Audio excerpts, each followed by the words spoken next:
Conference हमने रखी है। सेवा पखवाड़ा आदरणीय प्रधानमंत्री जी के जन्मदिन 17 सितंबर से लेकर राष्ट्रपिता महात्मा गांधी जी के जन्मदिन 2 अक्टूबर तक लगातार सेवा कार्य के माध्यम से जारी है।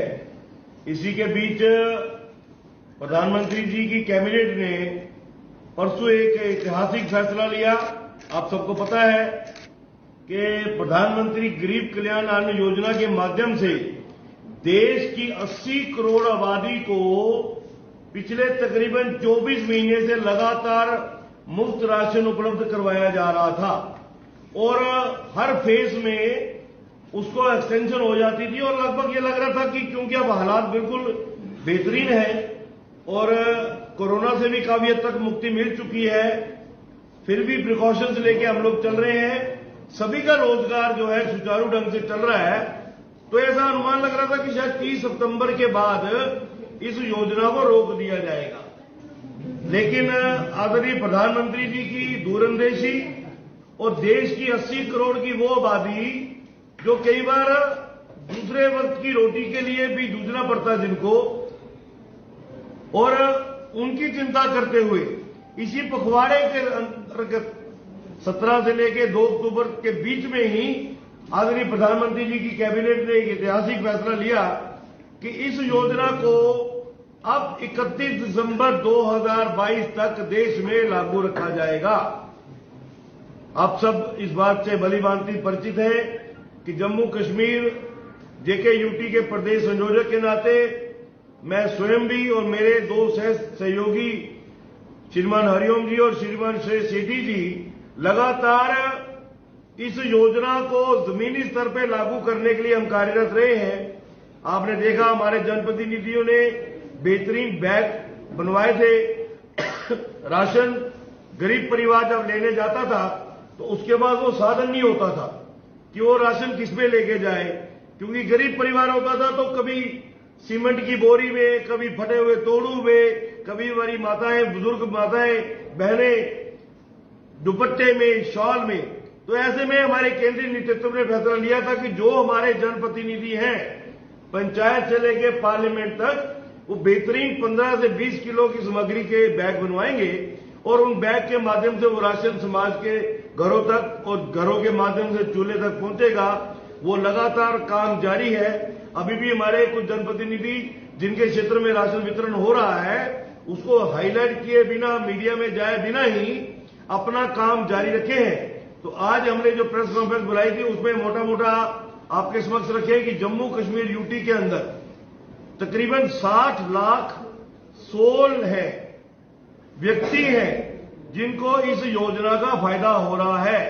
35 लाख कश्मीर में है और 25 लाख हमारे जम्मू खित्ते में है।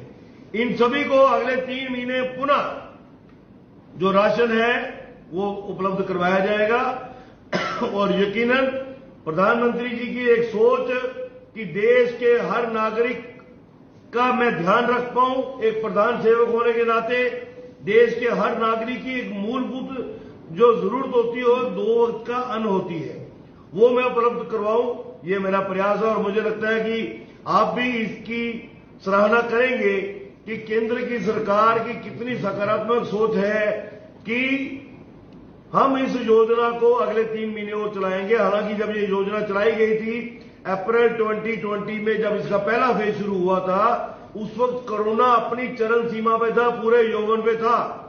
हर व्यक्ति के लिए जीवन दुर्लभ हो चुका था।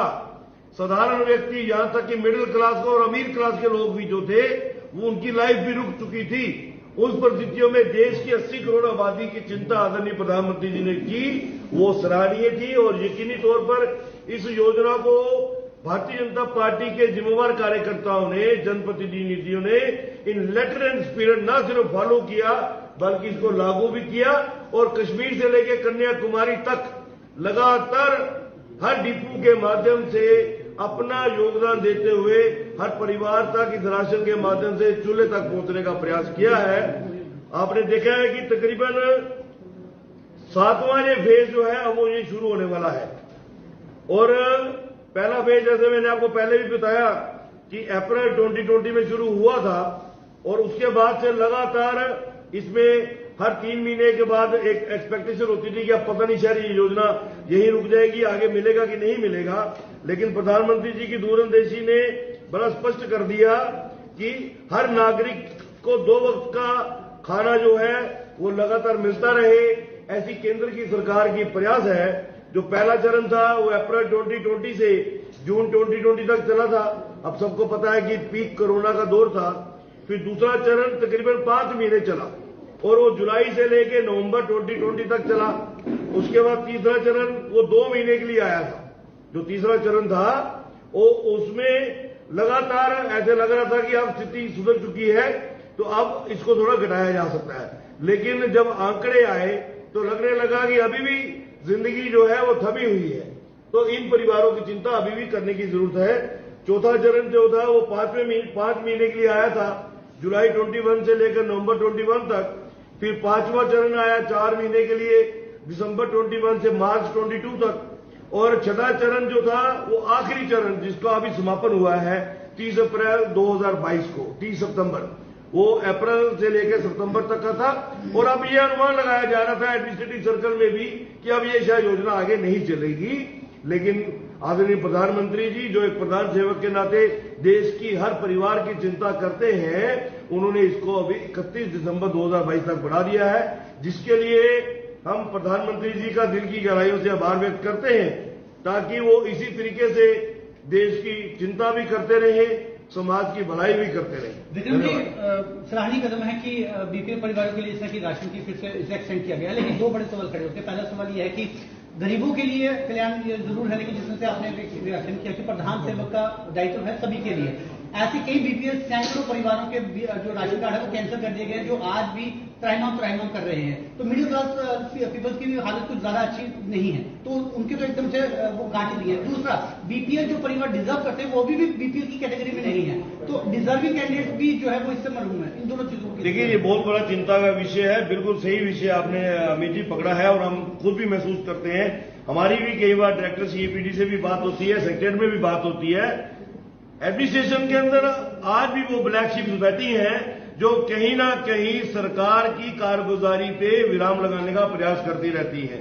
हमने शुरू से एक डिमांड रखी थी कि सरकार को यह सुनिश्चित करना चाहिए कि जो बीपीएल कार्ड धारक है उसके घर के बाहर एक प्लेट लगनी चाहिए सरकार द्वारा।